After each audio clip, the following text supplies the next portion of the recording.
sera peut-être extrait en paire opératoire de la 18. Alors on est en train de faire une tronculaire, injection très très douce, très très lente, avec une carpule légèrement réchauffée.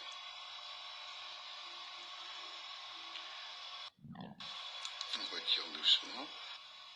On complète par une petite locale qui permet à la fois d'anesthésier des petits rameaux du buccal et en même temps de limiter l'hémorragie entre guillemets, puisqu'on a un vasoconstricteur dans l'anesthésie et qu'on est assez superficiel au niveau de l'injection. Voilà, désinfection à la bétadine, tranquillement du champ. Incision plutôt décalée en vestibulaire, qui repart ensuite au centre distal de la dent 37.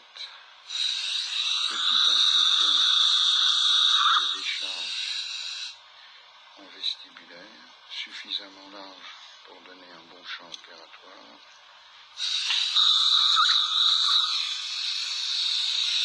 Réclinaison en bout d'épaisseur totale.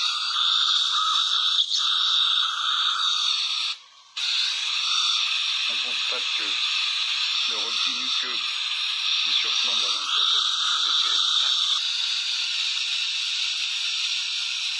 Déclinaison à minima du lambeau lingual afin d'être sûr de préserver éventuellement le nerf lingual qui serait englobé dans le lambeau. Grâce à l'anesthésie très superficielle, il y a très peu de saignement.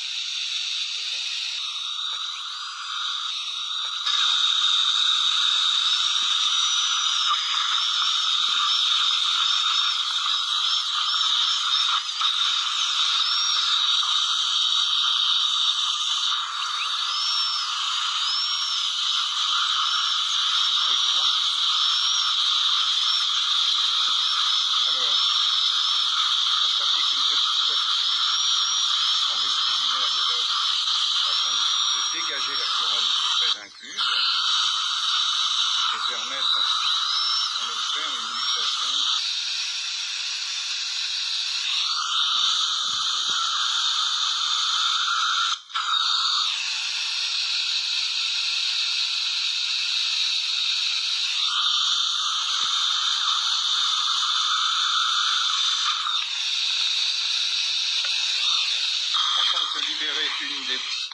afin de se libérer une des mains et de créer une voie d'abord beaucoup plus visible. On va amarrer le lambeau lingual à la berge opposée, ce qui va permettre de dégager le site.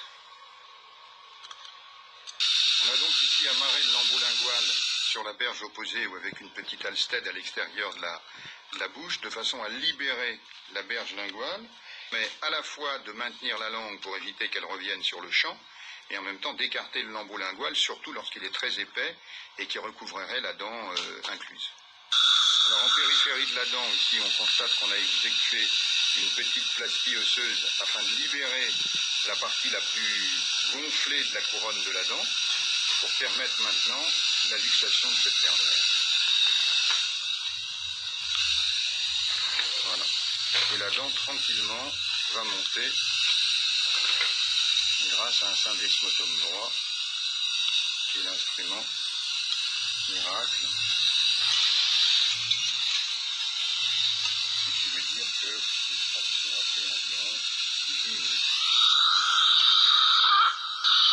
Alors ici, il s'agit du kyste marginal antérieur qui va donc être enlevé, et certainement pas disséqué, au contraire, et enlevé avec une petite halsted pour être certain d'en enlever la totalité.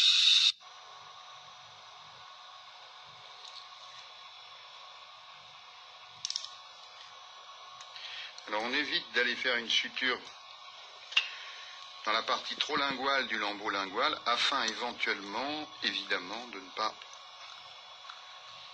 englober le lingual qui pourrait sillonner dans une partie un petit peu anormale par rapport à sa position anatomique classique.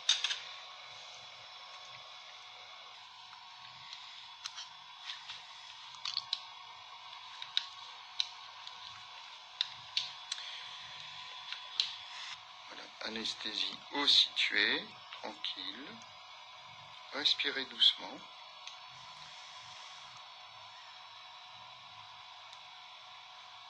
Comme pour le bas, anesthésie du capuchon muqueux au niveau de 18, en distal de 17, afin d'anesthésier à la fois la muqueuse et de limiter le saignement suite au vasoconstricteur qui est dans l'anesthésie.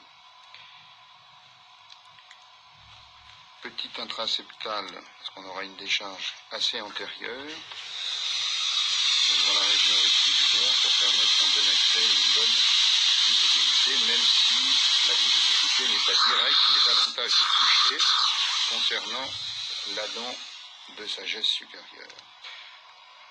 Alors on voit qu'on a une bonne vasoconstriction du site, puisqu'il devient tout blanc. Alors là, l'incision est bien décalée au niveau palatin, justement, de façon à découvrir un maximum de capuchons muqueux au 17 pour donner le meilleur accès. Décharge vestibulaire en avant de la papille.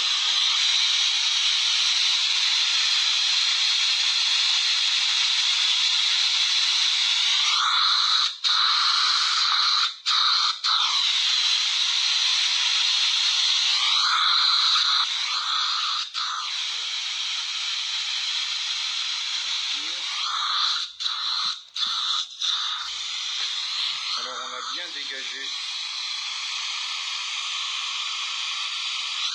la partie muqueuse qui recouvrait la dent.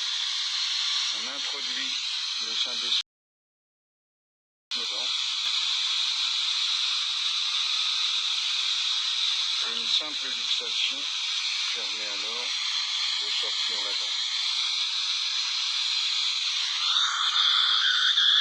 Je vais le laisser parce qu'il est bien en haut, il ne gêne pas.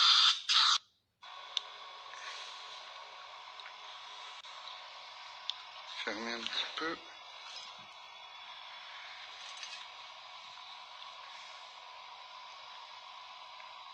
Fin de l'intervention, aucune hémorragie post-opératoire et en 4 sutures, les 2 lambeaux sont correctement repositionnés. Concernant la partie supérieure, juste 2 sutures sur la face vestibulaire afin de repositionner le lambeau et la papille interdentaire entre 16 et 17 a été respectée.